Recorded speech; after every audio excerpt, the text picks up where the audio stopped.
Está con nosotros el director, el decano de la Escuela de Posgrado de la Universidad San Ignacio de Loyola, don Víctor Hugo Bisbal, a quien le damos la más cordial bienvenida. Víctor Hugo, bienvenido al programa. Buenas tardes, ¿cómo estás?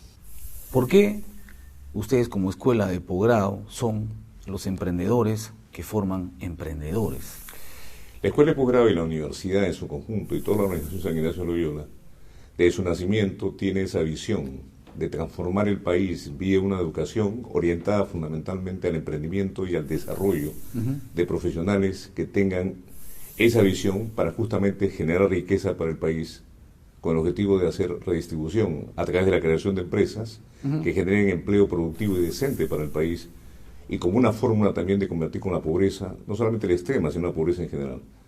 La generación de riqueza es imperativo, y de nacimiento, desde la fundación de la universidad por sus fundadores, evidentemente esa visión es la que ha impregnado toda la motivación, toda la filosofía y todo el comportamiento realmente de la organización hacia ese objetivo, ¿no? Es desarrollar emprendimientos con emprendedores que realmente tengan un sentimiento, una orientación y una acción que vaya al resultado. Desde el principio nosotros hemos visto justamente una educación distinta, absolutamente distinta en la formación tradicional y convencional. La formación convencional que ha venido viniendo el mundo, y no solamente el Perú, hablamos de países que desarrollamos como Estados Unidos, cuya crisis responde justamente a una crisis de su educación, desde el posgrado hasta los años iniciales. La formación para un mundo que ha cambiado, no ha cambiado en los Estados Unidos y no ha cambiado en otros países, tampoco en el Perú. Es una educación orientada hacia la certeza, cuando el mundo está cambiando a una gran velocidad. Las empresas también tienen que cambiar su lógica empresarial por ese cambio, y sin duda la educación para el desarrollo de personas que trabajan en las empresas, como muchos emprendedores. Creo que no hay emprendedor que no trabaje en una empresa. Está claro. Así seas abogado, así seas médico. Un abogado trabaja en un estudio de abogados, ¿no es cierto? Un médico trabaja en una clínica, en un hospital, claro, en su propio consultorio. Todos somos emprendedores que estamos vinculados a las empresas, por tanto, esa visión es importante. Nuestra orientación de la enseñanza es absolutamente distinta a la de las otras escuelas de posgrado del Perú, y diríamos en gran parte del mundo. ¿Por qué razón? Porque evidentemente nos adaptamos a la incertidumbre, que es parte del contexto que existe hoy día en el mundo. Que es producto de la velocidad. Producto de la velocidad de los cambios, producto de la información que se transforma todo el tiempo y se convierte en conocimiento nuevo. Así es. ¿Correcto? Ahora se hablaba inclusive, creo que exageradamente, que el conocimiento se duplica cada 3 meses. Por tanto, lo que aprendes hace 3 meses ya no te sirve. Ya fue. Yo creo que ese es un extremo, y por supuesto acá vamos de promedios. Pero evidentemente la incertidumbre es una constante hoy día en el mundo. Por tanto, ¿cómo no desarrollar la capacidad de residualizar, reducir la incertidumbre en nuestros aprendedores? Por eso nosotros no llamamos alumnos más, le llamamos aprendedores. Porque el aprendedor es un aprendiz de por vida. Está claro. Y ese famoso concepto de aprender a aprender es fundamental.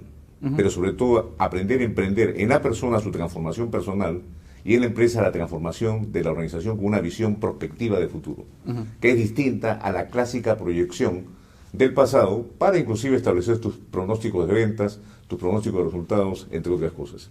Hoy día tenemos necesariamente las escuelas de posgrado que debemos crear programas que desarrollen intuición en nuestros aprendedores. ¿Cómo se define la capacidad, o cómo, digamos, afilas la capacidad intuitiva de un empresario?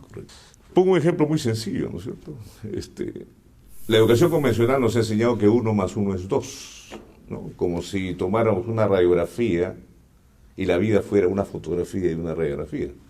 Ahora tenemos hasta televisión y tenemos películas en 3 dimensiones. Está claro. En que sentimos la vivencia directamente. Las transmisiones vía satélite nos ponen en nanosegundos en contacto con cualquier lugar del mundo, y un clic nos conecta y un clic nos desconecta. Está claro. Por tanto, esa respuesta 1 más 1 es 2. No es así. En el mundo de las certezas de la clásica educación antigua es así. Pero como yo expreso a mis alumnos en este ejemplo tan sencillo, la respuesta correcta es depende. Depende qué sea cada uno de esos unos. Y digo un ejemplo muy sencillo, digo, un conejito más una conejita son un montón de conejitos. ¿No? Se hacen algunas cosas que los conejitos y las conejitas comúnmente hacen. Y cuando tenemos un montón de conejitos, ahí hay varias posibilidades de actividades y de negocios y de empresa. Está claro. Por ejemplo, carne de conejo es un negocio, venderla, no colesterol. Claro. Por ejemplo, la piel de conejo, que es un producto, que es un insumo para hacer peletería. Está claro. ¿Correcto? Los dientes de conejo, que es otro insumo que se desecha, pero hoy día sirven para hacer dijes y joyas. Así es. Que las damas del mundo utilizan.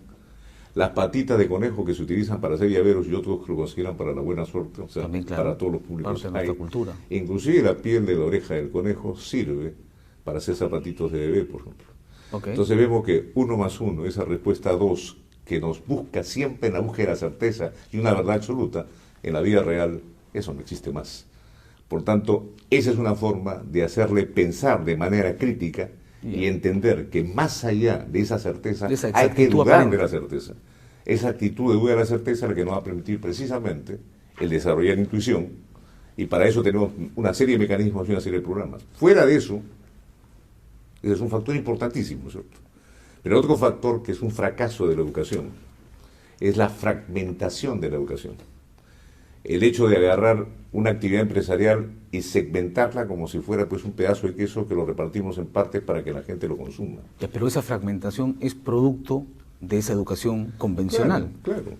El producto de la filosofía de Descartes, Renato Descartes cartesiana, en que todo se fragmentaba, ¿no? En que el hombre se separa pues en mente, cuerpo y espíritu. Claro. Y que el pensamiento es superior porque está el cerebro encima, ¿no es cierto? Bueno, el cerebro es muy importante, pero el corazón también lo es, pero el hígado también lo es, los pulmones también lo son. Todo es importante porque todo está conectado, todo está interrelacionado. Por tanto, la educación tiene que estar conectada. No es posible que en una escuela de posgrado, en una escuela de negocios en el Perú, se esté enseñando como se enseñaría en el siglo XVII o XVIII, ¿no es cierto? El marketing, por un lado, las finanzas, por otro lado, las operaciones, por otro lado, y todo fragmentado. Y vemos que en las empresas, pues claro, hay un gerente financiero, hay un gerente de marketing, hay un gerente, etcétera, etcétera. Hay gerentes que hasta en el diseño gráfico de un organigrama se ven los cuadraditos, los rectángulos, separados. Claro, integrados por líneas y con un director de orquesta que es el CEO o el gerente general, ¿no es cierto? Está claro. Lamentablemente, como ocurre en muchas empresas, ese posicionamiento, ese territorio o esa territorialidad que da este tipo de visión, de modelo mental, de paradigma, hace que los conflictos aparezcan. Porque las personas empiezan a proteger sus territorios y la competitividad, en vez de ser hacia afuera, se convierte en una competitividad hacia adentro. Eso que es cierto a nivel nacional, se ha proyectado a nivel corporativo, a nivel internacional. Evidentemente nosotros fuimos los primeros en crear una maestría para pymes, y la gente decía, ¿cómo una maestría para pymes? Porque una cosa es formar un gerente y otra cosa es formar un emprendedor, un empresario. No, porque son, claro, dos visiones completamente distintas del destino. Y hoy hay complementarias, ¿no es cierto? Del negocio. Complementarias, y ambas necesitan un entorno similar, porque el gerente trabaja en una empresa y el empresario genera sus recursos y aplica sus recursos y sus capacidades en un entorno como el nacional o como el mundial, que tiene que estar correlacionado y conectado. No hay forma de desarrollar un empresario con una visión localista o localista, claro, hoy por hoy si no tienes una visión global, ¿no es cierto? Todo está realmente conectado. Ahora mira, un tema interesante. ¿Cuál crees tú que es el principal defecto que tiene, desde el punto de vista técnico, empresarial, el emprendedor? Si podría resumirse esto. Yo creo que el defecto que tiene el peruano en el Perú, que no lo tiene el peruano fuera del Perú. ¿No es cierto? Yo creo que hay una cierta desconfianza entre nosotros. ¿Producto de qué? Bueno, de toda una historia de desengaños y de desencuentros y de desapegos. El Perú es varios Perúes, ¿no es cierto? No, eso está claro. Pero hoy día vemos una diferencia. Si nosotros remontámonos a 10 años atrás, ¿no?